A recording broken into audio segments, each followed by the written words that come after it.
Hello दोस्तों, welcome to my YouTube channel UPSC मेरी मंजिल। तो आज हम सेवन्थ क्लास ज्योग्राफी का चौथा चैप्टर पढ़ेंगे, वायु। ठीक है, ये चैप्टर बहुत ही इंपॉर्टेंट है क्योंकि अगर ये चैप्टर हम अच्छे से पढ़ लेते हैं तो हम अपने यहाँ की इन्वायरमेंट, अपने यहाँ की मानसून, वर्षा और अपने यहाँ की जो भी देखो, हवाओं से ही मौसम का पता चलता है। ठीक है, हवाओं के द्वारा ही मौसम बदलते हैं। ठीक है, और जितना भी मौसम की क्रियाएं होती हैं ना, वो हवाओं पे ही निर्भर करती हैं। तो अगर हम इसको अच्छे से पढ़ लेंगे तो आगे वाले आने वाले क्लासों के जो चैप्टर होंगे, जैसे कि हम वर्षा, मानसून, ये सारी चीज़ें अच्छे से समझ लेंगे। कब गर्मी पड़ती है, ठीक है, तो ये सारी चीज़ें हम अच्छे से समझ लेंगे। चलिए हम शुरू करते हैं। ठीक है, थोड़ा इसको जूम कर लेते हैं। हमारी पृथ्वी चारों ओर से वायु की घनी चादर से ढकी हुई है। ठीक है, घिरी हुई है, जिसे हम वायुमंडल कहते हैं। तो ये परिभाषा नोट कर लीजिएगा, ये बहुत ही अच्छी डिफिनेशन है, छोटी में है और बहुत अच्छी है। एनसीईआरटी की यही खूबी है कि ये सारी डिफिनेशनों को बहुत ही शॉर्ट तरीके से और बहुत ही अच्छे तरीके से स्पष्ट रूप से बताता है। ठीक, पृथ्वी पर सभी जीव जीवित रहने के लिए वायुमंडल पर निर्भर है। ठीक है, यह हमें सांस लेने के लिए वायु प्रदान करता है एवं सूर्य की हानिकारक किरण प्रभाव से हमारी रक्षा करता है। ठीक है, जैसे ओजोन परत है, सूर्य की हानिकारक किरणों से हमें बचा लेता है। ठीक है, यदि सुरक्षा की ये चादर ना हो तो हम दिन के समय सूर्य की गर्मी से तप्त होकर जल सकते हैं और रात के समय ठंड से जम सकते हैं। देखो, अब क्या होता है कि कार्बन डाइऑक्साइड, आप सभी जानते होंगे, कार्बन डाइऑक्साइड ये उष्मा को अवशोषित करता है, उष्मा को ऑब्जर्व करता है। ठीक है, जो भी हीट होती है उसे ऑब्जर्व कर लेता है और रात के समय ये हीट को धीरे धीरे रिलीज करता है। रात के समय ये ऊष्मा को धीरे धीरे उत्सर्जित करता है, जिसकी वजह से हमारे जो पृथ्वी का टेम्परेचर है, तापमान है, ये इक्वल रहता है, बराबर रहता है। ठीक है, न बहुत ज़्यादा घटता है, ना बहुत ज़्यादा बढ़ता है, इक्वल रहता है। यही कार्बन डाइऑक्साइड की वजह से हमारे यहाँ का तापमान जो है नॉर्मल रहता है। ठीक है, जिसमें हम अच्छे से सर्वाइव कर सकें। तो कार्बन डाइऑक्साइड भी हमारे इन्वायरमेंट के लिए बहुत ज़रूरी है, ये चीज़ें आप भूलिएगा मत। ठीक है, और क्या है ना, हम क्यों कहते हैं कि हमारे यहाँ कार्बन डाइऑक्साइड ज़्यादा हो रही है तो प्रॉब्लम हो रहा है, क्या कि हमारा ग्लोबल वार्मिंग होती है, क्योंकि हर एक जो गैसेस हैं इनकी एक लिमिट होती है। ठीक है, अगर ये इससे ज़्यादा होंगी तो प्रॉब्लम करेंगी। ठीक है, तो क्या होगा कि अगर कार्बन डाइऑक्साइड ज़्यादा हो जाएगा ना, तो ये दिन के समय में बहुत ज़्यादा गर्मी ऑब्जर्व कर लेगी और रात के समय बहुत धीरे धीरे गर्मी रिलीज़ करेगी। ठीक है, जिसकी वजह से हम बहुत लंबे समय तक गर्मी महसूस कर पाएंगे और धीरे धीरे हमारी पृथ्वी गर्म होती चली जाएगी। ठीक है, इसलिए हमारे यहाँ सभी गैसों का इक्वल रूप में रहना जरूरी है। ठीक है, इसलिए हमें कार्बन डाइऑक्साइड कम रिलीज़ करनी चाहिए। ठीक है, इसका लेवल बनाए रखना चाहिए। ठीक है, आगे देखते हैं। अतः यह वायु अतः यह वायु राशि है जिनमें पृथ्वी के तापमान को रहने योग्य बनाती है। ठीक है, कार्बन डाइऑक्साइड। वायुमंडल के संघटक क्या क्या हैं? ठीक है, अब हम इसको पढ़ते हैं, वायुमंडल के संघटक क्या क्या होते हैं। क्या आप जानते हैं कि जिस वायु का उपयोग हम सांस लेने के लिए करते हैं, वास्तव में यह अनेक गैसों का मिश्रण है। तो जो हम अपने खुले इन्वायरमेंट में जो सांस लेते हैं, इसमें कार्बन डाइऑक्साइड और ऑक्सीजन, नाइट्रोजन, बहुत सारी गैसें हैं जो घुली हुई हैं। ठीक है, नाइट्रोजन तथा ऑक्सीजन ऐसी दो गैसें हैं जिनमें वायुमंडल का बड़ा भाग है। ठीक है, तो नाइट्रोजन टोटल 78% है लगभग, और हाँ 78% ही है, और ऑक्सीजन है 21%। ठीक है, carbon dioxide, helium, ozone, argon एवं हाइड्रोजन कम मात्रा में पाई जाती है, लगभग 0.04% पाई जाती है। ठीक है, इन गैसों के अलावा धूल के कण, छोटे छोटे कण भी हवा में मौजूद होते हैं। तो देखो, हमारे यहाँ इन्वायरमेंट में इससे पता चलता है कि बस ऑक्सीजन ही नहीं है, मतलब गैसें ही नहीं है, धूल के छोटे छोटे कण भी हमेशा उड़ते रहते हैं। ठीक है, अब गर्मी के समय में जब हमारे यहाँ कमरों में किसी जंगले या रोशनदान से जब धूप की किरणें आती हैं हमारे कमरे में, तो उसमें बहुत सारे कण उड़ते हुए दिखाई पड़ते हैं ना, वही होते हैं, वैसे छोटे छोटे कण उड़ते हैं। ठीक है, यहाँ से पढ़ते हैं, जिनमें वायु के कण विभिन्न संघटकों के प्रतिशत दर्शाते हैं। ठीक है, तो इसमें बता रहा है कि कौन कौन सी गैस कितनी है, तो हम बता चुके हैं। ठीक है, आगे देखते हैं। नाइट्रोजन वायु में सर्वाधिक पाई जाने वाली गैस है। ठीक है, जब हम सांस लेते हैं तो तब हम फेफड़ों में कुछ नाइट्रोजन भी ले लेते हैं, क्योंकि हम तो फिल्टर तो लगाए नहीं है। ठीक है, और फिर उसे बाहर निकाल देते हैं, परंतु पौधे अपने जीवन के लिए नाइट्रोजन की आवश्यकता होती है। ठीक है, वे सीधे वायु से नाइट्रोजन नहीं ले पाते हैं।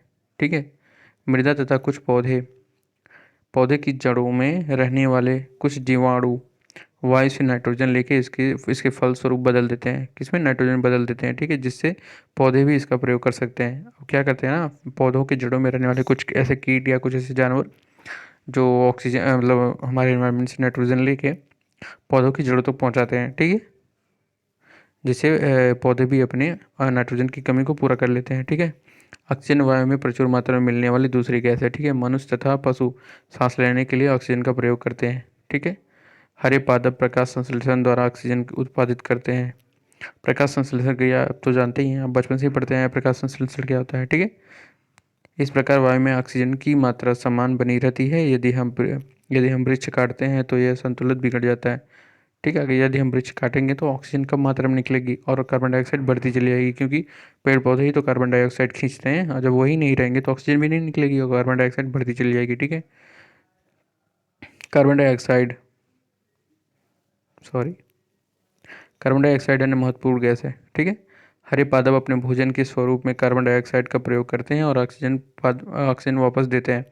मनुष्य और पशु कार्बन डाइऑक्साइड बाहर निकालते हैं। मनुष्यों तथा पशुओं द्वारा बाहर छोड़ी जाने वाली कार्बन डाइऑक्साइड की मात्रा पादपों द्वारा प्रयोग की जाने वाली गैसों के बराबर होती है। तो देखो ये सारी चीज़ें एक मतलब सीक्वेंस में एक इक्वल में है, ठीक है। जितना हम ऑक्सीजन लेते हैं उतना पौधे में ऑक्सीजन देते हैं, जितना हम कार्बन डाइऑक्साइड छोड़ते हैं वो सारे पौधे ले लेते हैं, ठीक है। तो एक बैलेंस बना हुआ है, ठीक है, हमें इसे बिगाड़ना नहीं चाहिए, जिससे यह संतुलन बना रहता है। परंतु यह संतुलन कोयले तथा खनिज तेल आदि ईंधनों के जलाने से गड़बड़ा जाता है, ठीक है। क्या है कि काले धुएं ही कार्बन डाइऑक्साइड बहुत ज़्यादा रिलीज करते हैं, जिसकी वजह से ये बैलेंस जो है गड़बड़ जाता है, ठीक है। वे वायुमंडल में प्रतिशत वे वायुमंडल में प्रतिशत करोड़ों टन कार्बन डाइऑक्साइड का बढ़ोतरी करते हैं, ठीक है। परिणाम स्वरूप कार्बन डाइऑक्साइड का बढ़ा हुआ आयतन पृथ्वी में मौसम तथा जलवायु को प्रभावित करता है, जिसे ग्लोबल वार्मिंग कहते हैं, ठीक है। चलिए आगे देखते हैं। वायुमंडल की संरचना, ये मुख्य चीज़ है। वायुमंडल की संरचना क्या होती है, इसको हम अच्छे से पढ़ेंगे और नोट करते जाएंगे, ठीक है। थोड़ा इसको जूम कर लेते हैं। हमारा वायुमंडल 5 परतों में विभाजित किया गया है, जो पृथ्वी की सतह से आरंभ होता है, और ये क्षोभ मंडल, समताप मंडल, वायुमंडल एवं बहिर्मंडल है। तो ये आप नोट कर लीजिएगा, ये आने वाली 11th क्लास में मतलब ये हमेशा के लिए काम देगा, ठीक है। ये चीज़ें बहुत ही अच्छी हैं और ये हमेशा काम देंगी, ठीक है। और ये चीज़ अगर हम अच्छे से समझ लेंगे तो हम समझ जाएंगे कि हमारे इन्वायरमेंट में कितनी परतों में वायु मिलती हैं और कहाँ तक मिलती हैं, ठीक है। क्षोभमंडल जो लगभग 35 किलोमीटर के आसपास मिलती है, समताप मंडल, मध्य मंडल, वायुमंडल, वायुमंडल एवं बहिर्मंडल, ठीक है। तो पहला देखते हैं बाह्य वायुमंडल, ठीक है। अब यहाँ देखते हैं क्षोभ मंडल क्या है, ठीक है। यह परत वायुमंडल की सबसे महत्वपूर्ण परत है। क्योंकि ये महत्वपूर्ण क्यों है, क्योंकि हम इसमें रहते हैं, हमें सांसें भी इसी में मिलती हैं, ठीक है। और हमारी बारिश का जो मौसम है वो भी इसी में होता है, ठीक है। तो बहुत सारी क्रियाएं हम क्षोभ मंडल में ही करते हैं, और सबसे ज़्यादा ऑक्सीजन और लगभग 95% से ज़्यादा गैसें इसी में मिलती हैं, ठीक है। बाकी सारी गैसें ऊपर हैं, लगभग 95% से ज़्यादा गैसें सारी इसी क्षोभ मंडल में मिलती हैं, ठीक है। इसकी औसत ऊंचाई 13 किलोमीटर है, 13 किलोमीटर से 35 किलोमीटर के आसपास होती है, ठीक है। हम इस हम इसी मंडल में मौजूद वायु में सांस लेते हैं, ठीक है। मौसम की लगभग सभी घटनाएं जैसे वर्षा, कोहरा एवं ओला वर्षण इसी परत के अंदर होता है, ठीक है। तो मतलब सारी वर्षा जितनी भी क्रियाएं होती हैं मौसम में, ये सारी इसी में होती हैं, ठीक है। आगे देखते हैं अब समताप मंडल क्या है। अब समताप मंडल के बारे में देखेंगे, ठीक है। क्षोभ मंडल के ऊपर का भाग समताप मंडल कहलाता है। यह लगभग 50 किलोमीटर की ऊंचाई तक फैला होता है, ठीक है। अब ये इसमें क्या होता है, अब इसको देखेंगे समताप मंडल में, ठीक है। अभी हम इसको समझाएंगे आप लोगों को। यह परत बादलों एवं मौसमों से संबंधित घटनाओं से लगभग मुक्त होता है, ठीक है। और हमारे यहाँ जितनी भी हवाई जहाज़ें उड़ती हैं वो इस समताप मंडल में उड़ती हैं, क्योंकि ये इसमें बादल नहीं होता, और बादल ना होने की वजह से ये एकदम मुक्त होता है, ठीक है। मतलब इसमें हवाई जहाज़ें आराम से उड़ सकती हैं और पायलट आराम से देख सकता है, ठीक है। इसके फलस्वरूप यहाँ की परिस्थितियाँ हवाई जहाज़ उड़ाने के लिए आदर्श होती हैं, आदर्श मानी जाती हैं, ठीक है। आदर्श मतलब सही मानी जाती हैं। समताप मंडल, ठीक है। आगे देखते हैं। समताप मंडल का एक महत्वपूर्ण विशेष यह है कि इसमें ओजोन गैस की परत होती है, और ओजोन गैस की परत इसी में मिलती है जो सूर्य की हानिकारक किरणों को ऑब्जर्व कर लेता है, ठीक है।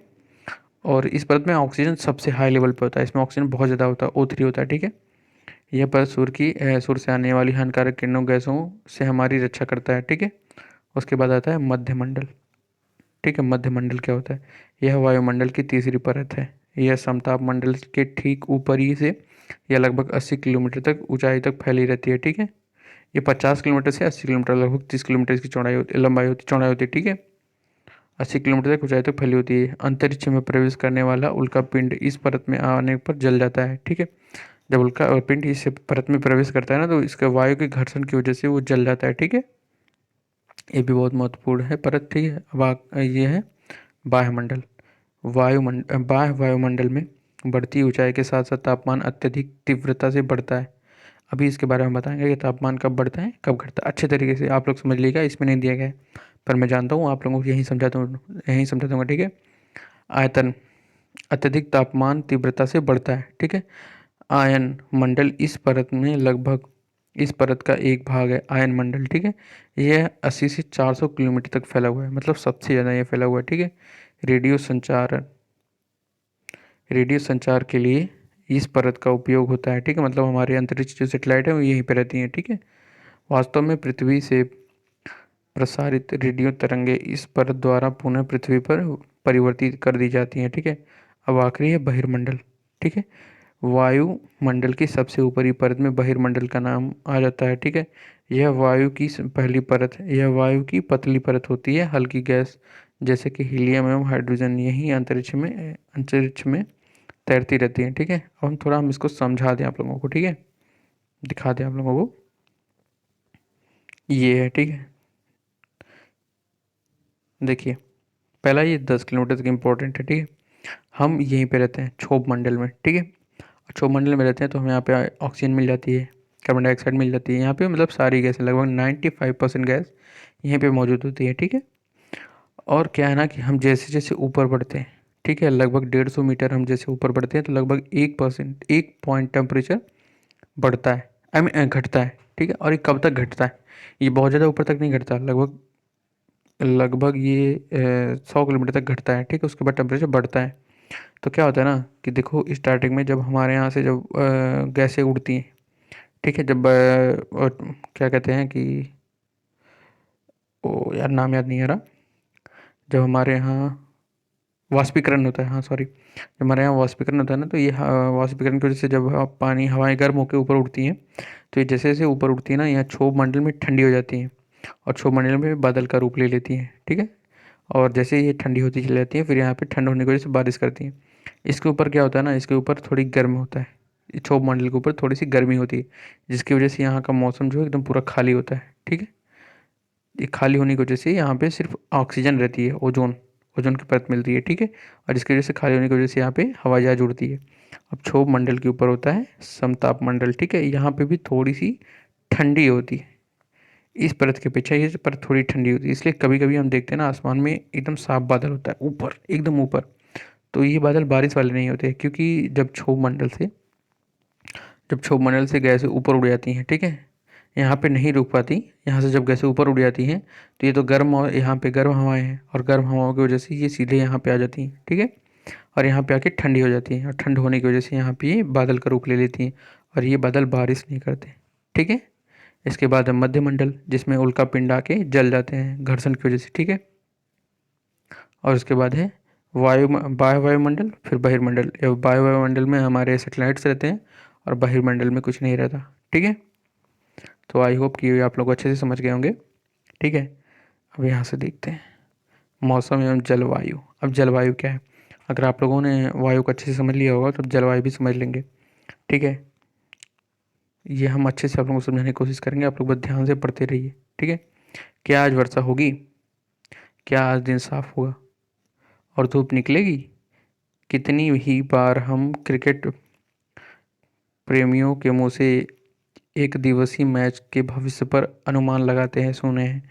यदि हम कल्पना करें कि हमारी शरीर एक रेडियो है और मस्तिष्क उसका स्पीकर है, तो हम मौसम और हवा हैं, तो जो इसके नियंत्रण से छेड़छाड़ करता है। मौसम वायुमंडल की प्रत्येक साफ करते प्रत्येक घंटे तथा दिन प्रतिदिन की स्थितियाँ होती हैं। ठीक है। आर्द्र एवं गर्म मौसम किसी को भी चिड़चिड़ा बना सकता है। ठीक है। अच्छा हवादार मौसम हमें आनंद देता है और हम घूमने की योजना भी बना सकते हैं। मौसम नाटकीय रूप से प्रतिदिन बदलता रहता है, किंतु दीर्घकाल में स्थित स्थान औसत मौसम तथा उसे जलवायु कहते हैं। देखो, मौसम और जलवायु में क्या अंतर होता है, ये आप नोट कर लीजिएगा।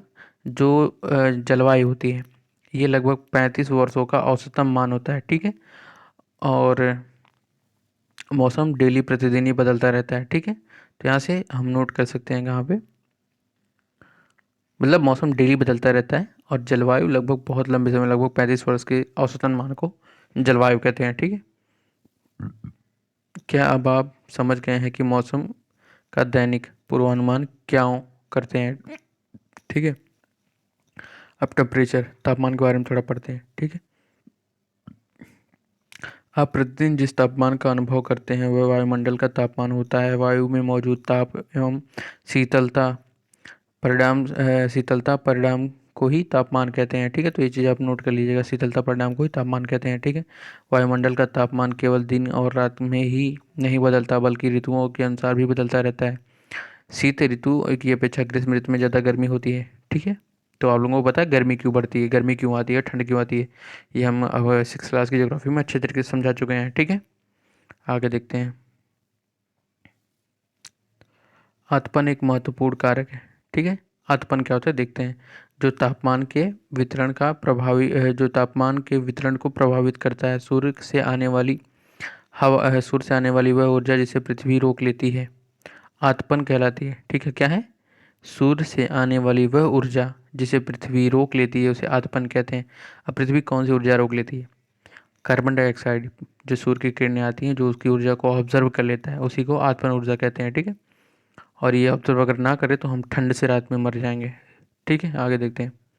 आतपन सूर्य ताप की मात्रा भूमध्य रेखा से ध्रुवों की ओर घटती है, इसीलिए हमें तापमान उसी प्रकार घटता चला जाता है। अब क्या होता है ना, ध्रुव पे सूर्य की प्रकाश की किरणें तो जाती नहीं है। अब सूर्य की प्रकाश की किरणें नहीं जाएंगी तो वहाँ पे तापमान तो कम होगा ही। ठीक है। भूमध्य रेखा पे शुरू होता है, जिसकी वजह से वहाँ पे तापमान अधिक होता है। ठीक है। यहाँ देखते हैं। अब आप समझ गए होंगे कि ध्रुव बर्फ से क्यों ढका होता है। यदि पृथ्वी का तापमान अत्यधिक बढ़ जाता है तो इतनी गर्मी हो जाती है कि यहाँ कुछ फसलें नहीं उगा सकते। गांव की अपेक्षा नगरों में तापमान बहुत अधिक हो जाता है। अब नगरों में तापमान क्यों अधिक होता है? क्योंकि वहाँ पे बिल्डिंगें होती हैं, जिसकी वजह से हवाएं अच्छे से चल नहीं पाती, और हवाएं नहीं चल पाती और गाड़ियों के धुओं की वजह से वहाँ पे कार्बन डाइऑक्साइड बहुत ज़्यादा हो जाता है। और कार्बन डाइऑक्साइड जहाँ पे होता है वहाँ पे गर्मी ऑब्जर्व करता है, और जिसकी वजह से शहरों में गर्मी ज़्यादा होती है गाँव के अपेक्षा। ठीक है। दिन के समय में एक ऐसा फिल्ट सॉरी साफ कर लेते हैं इसको थोड़ा। ऐसा फिल्ट से बनी सड़कें, मतलब वो क्या होता है, ऐसा फिल्ट चोआ जो हमारे यहाँ कहते हैं, सॉरी हमारे यहाँ तो चोआ ही कहते हैं। ठीक है। आपके यहाँ पता नहीं क्या कहते हैं। ऐसा से बनी सड़कें एवं धातु और क्रिकेट कंक्रीट से बने भवन गर्म हो जाते हैं। ठीक है। क्योंकि ये इस गर्मी को ऑब्जर्व कर लेते हैं। ठीक है। और जो चीज़ें जितनी धीरे धीरे गर्म होंगी ना, उतनी धीरे धीरे ही ठंडी होंगी। ठीक है। तो ये बहुत जल्दी गर्म भी हो जाते हैं और बहुत जल्दी ठंड भी हो जाते हैं। जितने जल्दी गर्म होते हैं उतना ज़्यादा गर्म होते हैं। ठीक है।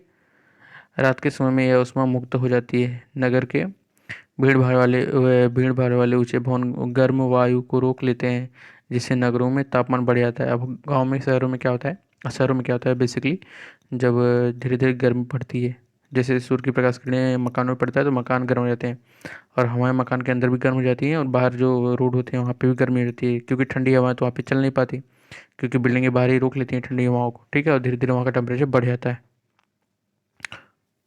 ठीक है। अब वायु दाब देखते हैं। वायु दाब क्या होता है, यह जानकर आपको आश्चर्य होगा कि वायु हमारे शरीर पर उच्च दाब के साथ बल लगाती है, किंतु हम इसका अनुभव नहीं करते हैं। यह इसलिए होता है क्योंकि वायु का दाब हमारे शरीर पर सभी दिशाओं से लगता है और हमारी शरीर विपरीत बल लगाती है। अगर क्या होगा, सारी हवा एक साथ हट जाए तो, ठीक है, जब सारे वायु का प्रेशर एक साथ हट जाएगा तो हमारी नसें फट जाएंगी। ठीक है। और सारे शरीर में खून विदाउटनेस दौड़ने लगेगा और हमारी मृत्यु हो जाएगी, ठीक है। तो जो हमारा इन्वायरमेंट टेम्परेचर प्रेशर वो भी ज़रूरी है, ठीक है। पृथ्वी की सतह पर वायु के भार द्वारा लगाया गया दाब ही वायु दाब कहलाता है, ठीक है। तो वायु दाब क्या है ये आप नोट कर लीजिएगा, ठीक है, ये इंपॉर्टेंट है।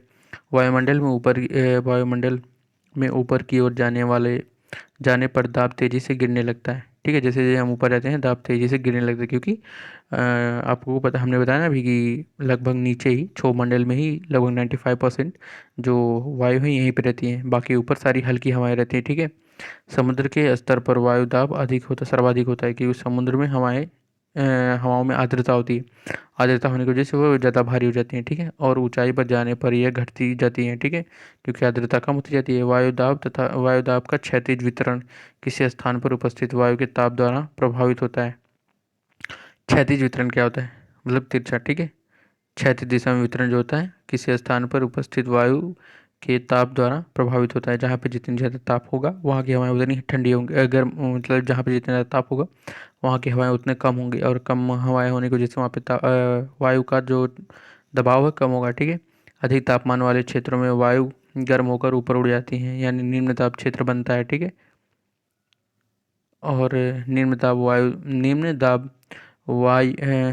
दाब बादल युक्त आकाश एवं नम मौसम का साथ जुड़ा होता है, ठीक है। अब निम्न दाब उच्च दाब क्या होता है, ये एक बात समझ लीजिए। निम्न दाब होता है जहाँ पे हवाएं गर्म होकर ऊपर उड़ जाती हैं, उसे निम्न दाब कहते हैं। और जहाँ पे हवाओं में ठंडी होती है ना, उसमें आर्द्रता होती है, और आर्द्रता होने की वजह से इसका द्रव्यमान ज़्यादा होता है, जिसकी वजह से यहाँ पे उच्च दाब बनता है, ठीक है। और जहाँ पे हवाएं ठंडी होकर ऊपर उड़ जाती हैं उससे वहाँ पे निम्न दाब बढ़ता है, और हवाएं हमेशा उच्च दाब से निम्न दाब के ऊपर गति करती हैं, ठीक है। ये चीज़ आप नोट कर लीजिएगा, ठीक है। आगे देखते हैं। कम तापमान वाले क्षेत्रों की वायु ठंडी होती है, ठीक है। जहाँ पे तापमान कम होगा वहाँ की वायु ठंडी होगी। इसके फलस्वरूप यह हवाएं भारी होती हैं, ठीक है। भारी वायु निमज्जित होकर उच्च दाब क्षेत्र बनाती हैं, ठीक है।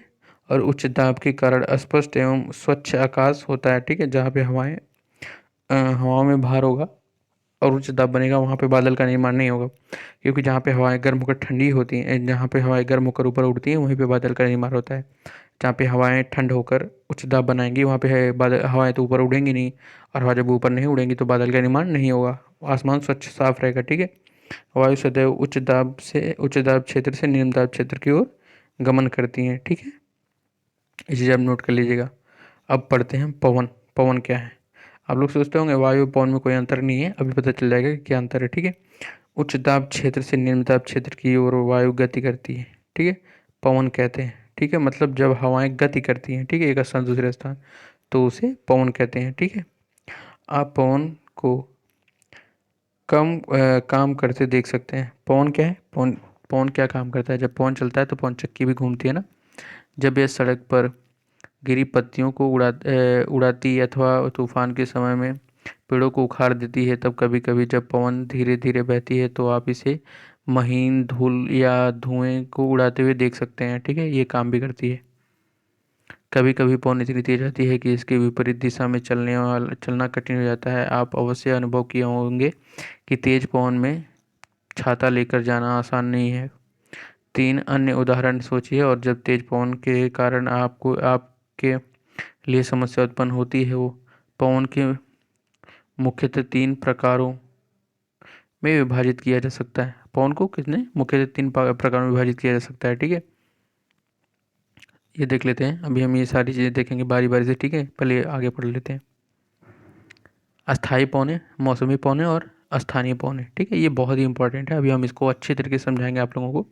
तो पहले हम इसको देख लेते हैं, ठीक है। स्थानीय पौने किसे कहते हैं, व्यापारिक पश्चिमी एवं पूर्वी पौने अस्थाई पौने होती हैं, ठीक है।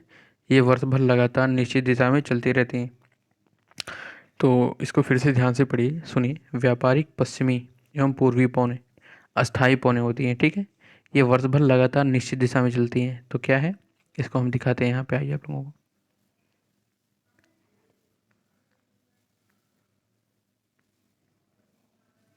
देखिए यहाँ से जो है ये पश्चिमी और पूर्वी पौने, ठीक है, ये हवाएं, ठीक है। ये वर्ष भर एक ही दिशा में बहती है, और क्यों बहती है अभी हम बताएंगे आप लोगों को, ठीक है। अभी हम अच्छे से समझाएंगे, ठीक है। उसके बाद है मौसमी पौने। मौसम द्वारा, जब जहाँ पे जैसा मौसम होता है उस हिसाब से मौसमी पौने बनती हैं। जैसे हमारे यहाँ मौसम में, आप लोगों को पता है कि जुलाई में लू चलता है, ठीक है, तो ये हमारे यहाँ मौसमी पौने हैं, ठीक है।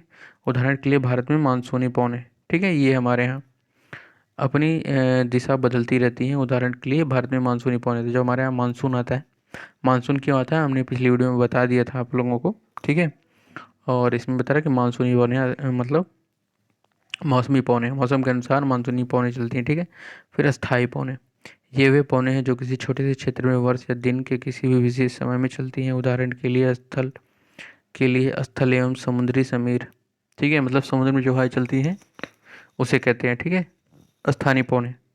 क्या आपको भारत के उत्तरी क्षेत्रों में गर्मी एवं शुष्क स्थानीय पौने याद है, जिसे लू कहते हैं? तो हमारे यहाँ पता ना, जुलाई में लू चलता है, ठीक है, जिसे हम स्थानीय पौने कहते हैं। और मौसमी पौने किसे कहते हैं? जब हमारे यहाँ मानसून आता है, ठीक है, उसे हम मौसमी पौने कहते हैं, ठीक है। अब इसको हम एक बार समझा देते हैं आप लोगों को। ये है भूमध्य रेखा, ठीक है। और भूमध्य रेखा पे हमेशा निम्न दाब रहता है। निम्न दाब क्यों रहता है? क्योंकि सूर्य की किरणें हमेशा कर्क रेखा से मकर रेखा के बीच, सूर्य इसी के बीच में गति करता है, और भूमध्य रेखा पे सूर्य की किरणें बराबर पड़ती रहती हैं।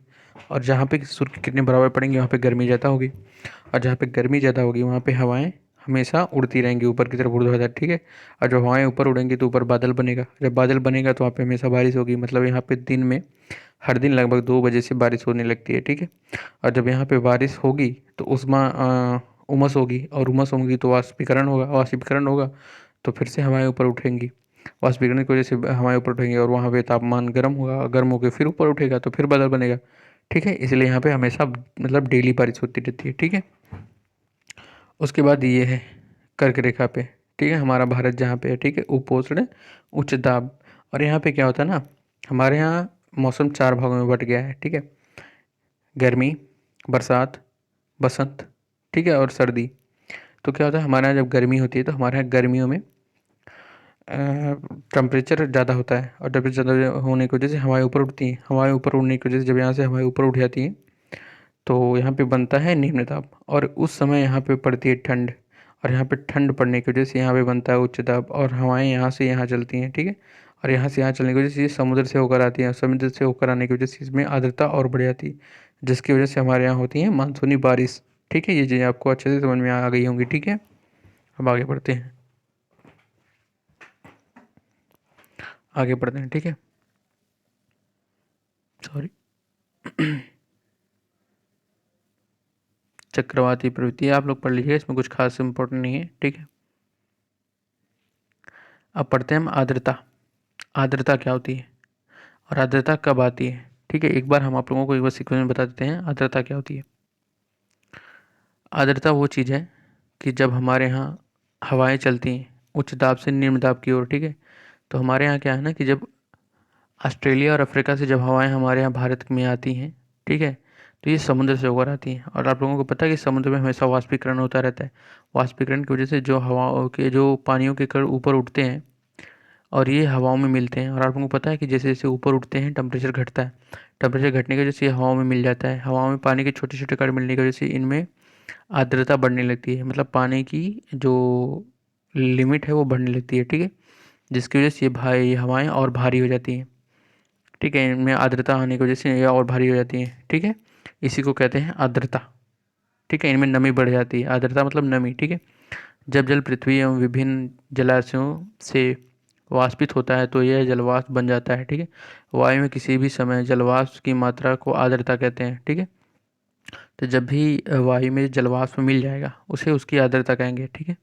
तो ये चीज़ आप नोट कर लीजिएगा, जब वायु में जलवाष्प की मात्रा अधिक हो जाती है तो उस समय उसे हम आर्द्र दिन कहते हैं, ठीक है। जैसे जैसे वायु गर्म होती हो जाती है इसका जलवाष्प धारण करने की क्षमता बढ़ती जाती है, क्योंकि ये जितना गर्म होगी इसमें जलवाष्प ग्रहण करने की क्षमता उतनी बढ़ जाएगी, ठीक है। जैसे जैसे गर्म होगी ये ऊपर उड़ेगी, ठीक है। और इस प्रकार की यह अधिक आर्द्र हो जाती है, और आर्द्र दिन में कपड़े सूखने में काफ़ी और आर्द्र दिन में कपड़े सूखने में काफ़ी समय लगता है, क्यों हमारे यहाँ जब ठंड होती है, जब हमारे यहाँ ओस पड़ती है, तो कपड़े क्यों उतने लेट सूखते हैं? क्योंकि हवा में पहले से बहुत ज़्यादा आर्द्रता होती है, और आर्द्रता होने की वजह से हमारे कपड़े जल्दी सूख नहीं पाते, और कपड़े सूखते क्या है, जब प्रकाश की किरणें पड़ती हैं हमारे कपड़ों पे और हवाएं ठंड मतलब हवा में उमस नहीं होती, ठीक है, तब पानी के कण जो हमारे कपड़ों से वाष्पीकरण होके हवा में मिल जाते हैं। लेकिन हवा में पहले से इतनी आर्द्रता होती है कि प्रकाश की वजह से भी हमारे हवाओं के जो पानी के कण हैं वो जल्दी उड़ नहीं पाता, ठीक है, एवं हमारे शरीर से पसीना आसानी से नहीं सूख पाता है, ठीक है, और हम असहज महसूस करने लगते हैं। जब जलवाष्प ऊपर उठता है तो यह ठंड होना शुरू हो जाता है, ठीक है, और जलवाष्प संघनित होकर ठंड होकर जल की बूंद में बदलता है। बादल इन्हें हम बदलता है बादल इन्हें जल बूंदों बूंदों का एक समूह होता है। मतलब बादल क्या है? जल की बूंदों का एक समूह है, ठीक है। जब जल की ये बूंदें इतनी भारी हो जाती हैं कि वायु में तैर ना सके, तब ये वर्षा के रूप में नीचे आती हैं, ठीक है। आकाश में उड़ते हुए जेट हवाई जहाज अपने पीछे सफ़ेद तथा पद चिन्ह छोड़ते हैं, जिन्हें हम इंजन से निकलने वाली नमी संघनित होती है और वायु में गतिमान न रहने की स्थिति में यह संघनित नमी कुछ देर तक पथ की रूप में दिखाई पड़ती है। जब हमारे यहाँ रॉकेट उड़ता है ना, तो हमें हवाओं में सफ़ेद सफ़ेद कुछ दिखता है। वो क्या होता है?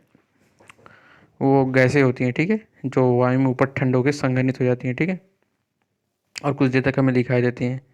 पृथ्वी पर जल के रूप में गिरने वाला वर्षण वर्षा कहलाता है, ठीक है। ज़्यादातर भौम जल वर्षा जल से ही प्राप्त होता है, ठीक है। पौधे जल संरक्षण में मदद करते हैं, ठीक है। पौधे जल संरक्षण में मदद करते हैं, इसका क्या मतलब है कि पौधे जलों को संरक्षित करते हैं, मतलब बचाते हैं, ठीक है।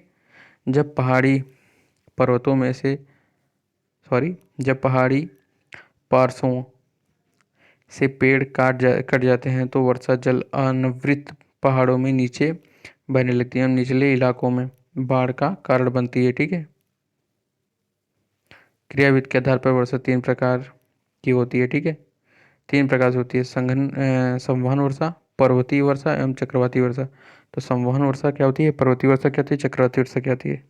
संवहन वर्षा वो है जो लगातार होती है, ठीक है। पर्वतीय वर्षा जो पर्वतों पे होती है। चक्रवाती वर्षा जो हमारे यहाँ ऐसे चक्रवाती मतलब कुछ दिन पे रुक रुक के आती हो, ठीक है, चक्रवात से आती हो, ठीक है, मतलब कोई मौसम से नहीं। अब ये देखते हैं ये क्या है। पौधे तथा जीव जंतुओं के जीवित रहने के लिए वर्षा बहुत महत्वपूर्ण है। इससे धरातल को जल प्राप्त होता है प्रदान होता है, ठीक है। और यदि वर्षा कम हो तो जल की कमी तथा सूखा हो जाता है, ठीक है। इसके विपरीत अगर वर्षा अधिक होती है तो बाढ़ आ जाती है। मतलब हर एक चीज़ बैलेंस हो तो अच्छी होती है, ठीक है।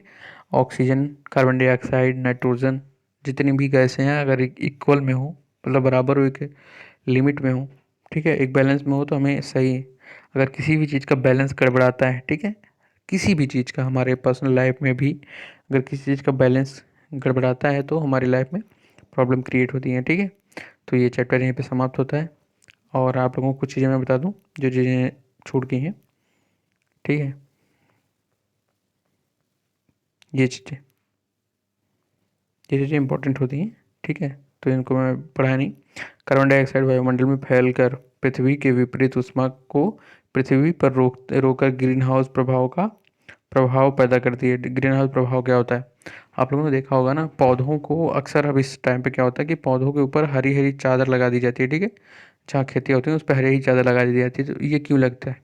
आप लोगों ने कभी नोटिस किया कि अब हमारे यहाँ जब पौधों की खेती होती है तो अक्सर आप लोगों ने कहीं देखा होगा कि पौधों को हरे हरे कपड़ों से ढक दिया जाता है। इसका क्या प्रभाव पड़ता है? इसका प्रभाव ये पड़ता है कि जब प्रकाश की किरणें उस पर पड़ती हैं और उसके अंदर जो गर्मी होती है वो निकल नहीं पाती, वो उसके अंदर गर्मी रहती है, जिसकी वजह से एक अच्छा ग्लोबल मिल पाता है पौधों को, ठीक है, और ग्रीन हाउस का निर्माण होता है, ठीक है। इसलिए इसे ग्रीन हाउस जैसे गैस भी कहते हैं, ठीक है। इसे और इसके अभाव में धरती इतनी ठंड हो जाती है कि इस पर रहना असंभव होता है। किंतु जब कारखानों एवं कारों के धुओं से वायुमंडल पर इसके स्तर बढ़ता है, तब के द्वारा पृथ्वी का तापमान बढ़ता है। इसे भूमंडलीय ताप या ग्लोबल वार्मिंग कहते हैं, ठीक है।